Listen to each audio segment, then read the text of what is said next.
महाभारत की कथा से हमें जीवन में बहुत कुछ सीखने को मिलता है। महाभारत का युद्ध द्रौपदी की वजह से हुआ था, जिसके 5 पति थे। द्रौपदी ने अपने जीवन के अंत समय में कुछ ऐसे राज बताए थे जिसे सुनकर पांडवों के भी होश उड़ गए थे। आइए जान लेते हैं द्रौपदी का सबसे बड़ा राज जो द्रौपदी ने अंत समय में बताया था। पांडव की सुनकर हो गए थे हैरान। युधिष्ठिर के राजपाट त्यागने के बाद पांचों पांडव द्रौपदी के साथ जंगल में कुटिया बनाकर रहने लग गए। एक बार द्रौपदी को भूख लगी तो सामने एक जामुन का पेड़ था। उस पर काफी जामुन के फल लग रहे थे। जैसे ही द्रौपदी ने जामुन का एक गुच्छा तोड़ा, तभी वहां श्री कृष्ण जी पहुंच गए। कृष्ण जी ने बताया कि कुछ ही दिनों में इस जामुन के गुच्छे को एक ऋषि मुनि तोड़कर खाने वाले थे।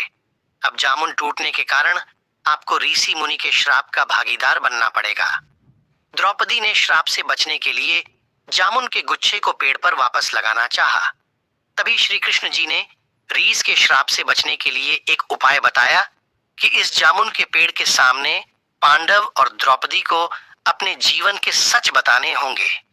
तब ये जामुन पेड़ पर अपने आप लग जाएंगे। भगवान श्री कृष्ण ने कहा कि इसके लिए पांडवों को पेड़ के नीचे जाकर केवल सच वचन बोलने होंगे। भगवान कृष्ण ने फल को पेड़ के नीचे रख दिया और कहा कि अब हर किसी को अपने सारे राज्य खोलने होंगे। अगर हर कोई ऐसा करेगा तो फल ऊपर पेड़ पर वापस लग जाएगा और पांडव साधु के प्रकोप से बच जाएंगे। सबसे पहले श्री कृष्ण ने युधिष्ठिर को बुलाया। युधिष्ठिर ने कहा कि दुनिया में सत्य, ईमानदारी, सहिष्णुता का प्रसार होना चाहिए, जबकि बेईमानी और दुष्टता का सर्वनाश होना चाहिए। युधिष्ठिर ने पांडवों के साथ हुए सभी बुरे घटनाक्रमों के लिए द्रौपदी को जिम्मेदार ठहराया। युधिष्ठिर के सत्य वचन कहने के बाद फल जमीन से 2 फीट ऊपर आ गया। अब श्री कृष्ण ने भीम से बोलने के लिए कहा। साथ ही श्री कृष्ण ने भीम को चेतावनी दी कि अगर तुमने झूठ बोला तो फल जलकर राख हो जाएगा। भीम ने सबके सामने स्वीकार किया कि खाना, लड़ाई, नींद के प्रति उसकी आसक्ति कभी कम नहीं होती है। भीम ने कहा कि वह धृतराष्ट्र के सभी पुत्रों को मार देंगे। युधिष्ठिर के प्रति उसके मन में बहुत श्रद्धा है, लेकिन जो भी उसके गधे का अपमान करेगा वह उसे मृत्यु के घाट उतार देगा। इसके बाद फल 2 फीट और ऊपर चला गया। अब अर्जुन की बारी थी। अर्जुन ने कहा कि प्रतिष्ठा और प्रसिद्धि मेरी जिंदगी से ज्यादा मुझे प्रिय है। जब तक मैं युद्ध में कर्ण को मार नहीं दूंगा, तब तक मेरे जीवन का उद्देश्य पूरा नहीं होगा।